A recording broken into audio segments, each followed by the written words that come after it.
So the election is over now, and I hope that the contentiousness that has so marked our political process is finally going to end. I have to say I was very, very impressed with both of the presidential candidates and the way they handled the results. In the case of Obama, I was extremely impressed with his humility in the face of such a wonderful victory for him. And with McCain, I don't know if any of you guys saw his concession speech, but he actually seemed so sincere. And I think this sincerity was something that he just wasn't able to express in the course of his candidacy. It makes you wonder that if he would have been more true to himself throughout the whole process of the election, things might have been different.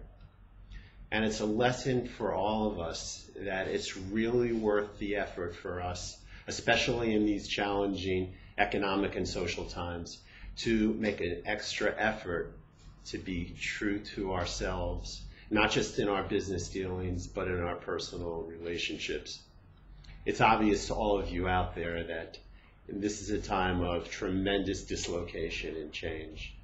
Pick up the newspaper, watch the evening news, and it's obvious that there are a lot of jobs that are in flux, and there are a lot of people whose homes are being threatened at this moment with foreclosure. On the surface, it appears that these are all negative things, and they may very well be. But I want to suggest to all of you out there that even these gut-wrenching changes that we're going through don't have to be bad. And what I mean by that is, sure, it's not a pleasant thought to be thrown out of your house, and nobody wants that. But it's also true at the same time that the biggest changes and growth opportunities in our lives happen in times of crisis. They're really opportunities. I think back to a time in college when two of my best friends and roommates got into a really bad situation and had to move out at the end of my sophomore year. And this was a drastic thing that left me in a lurch as to where I was going to live the next year. My friends would no longer be there. And it was really depressing for me to contemplate the next year in school without them. But an interesting thing happened about 4 or 5 months later. I was walking by the International Studies office at my university and just got the idea, hey, why don't I go study in Europe for a semester? It's the perfect time. So I went into the office and I was able to enroll in a program and ended up studying at the University of Copenhagen for 6 months. And I have to tell all of you that it was one of the most incredible and eye-opening experiences of my life up until this point. And had my comfort zone not been completely rocked, I never would have done it.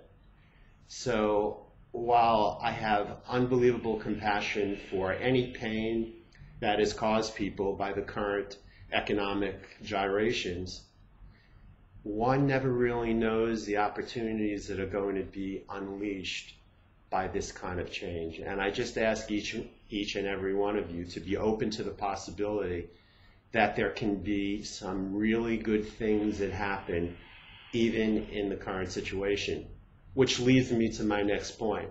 And I've spoken about this on my blog a few times, but I think it's worth mentioning now. If there is anything that these times show us with incredible strength, it is that the one thing we can count on these days is change.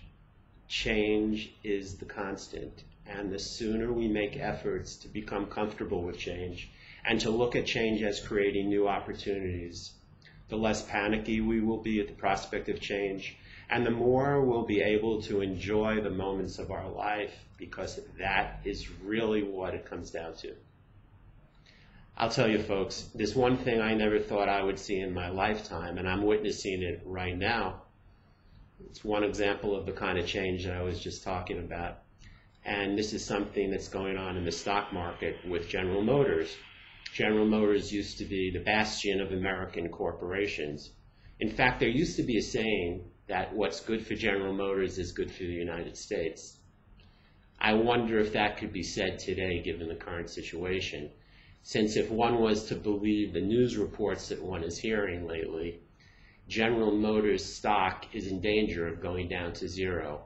And as I'm doing this video, the stock is hovering at around 3, which is lower than it's been in 50 years. So this is something I never thought I would see in my lifetime, and I'm witnessing it. And it really does make you think about a lot of things. So to end this video, I'd just like to wish all of you the best of luck. Take extra good care of yourself during these times. And I hope that every one of you can look for the opportunities that some of this gut-wrenching change is creating. Take care now.